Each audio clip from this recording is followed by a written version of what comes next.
Nos mains construisent nos vies.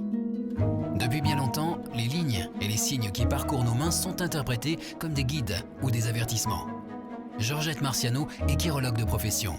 Depuis maintenant 20 ans, elle inspecte et interprète les lignes de la main. Pour elle, chaque consultation débute toujours de la même manière. Je regarde les paumes, je demande si la personne est droitière ou gauchère.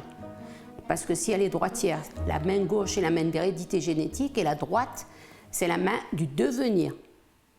Et inversement, si c'est une personne qui est gauchère. Cette technique d'interprétation des présages reste pratiquement inchangée depuis le XIIe siècle. 3 lignes servent de base à la lecture. Alors, vous avez ici la ligne de vie. Ensuite, ici, vous avez la ligne de tête. Et là, c'est la ligne de cœur. La ligne de vie donne à peu près tous les grands événements, effectivement, de votre vie, au niveau émotion, beaucoup. Et la ligne de tête, c'est la concentration, un but, votre ambition, si vous êtes vraiment persévérant. Et ici, c'est la ligne de cœur, le cœur en tant qu'organe, mais c'est surtout le cœur en tant qu'émotion. Chaque détail, chaque ligne, chaque relief de nos mains serait lié à notre caractère profond. Mais certains signes seraient là pour nous alerter.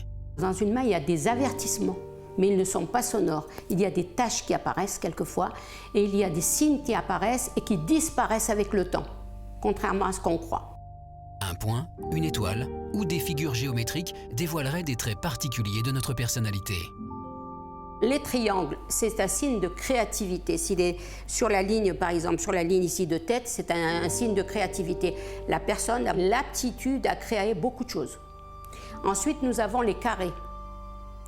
Les carrés sont un signe de protection. Tout simplement, ça sous-entend que la personne a des ennuis, mais qu'elle s'en sortira quand même avec ses carrés.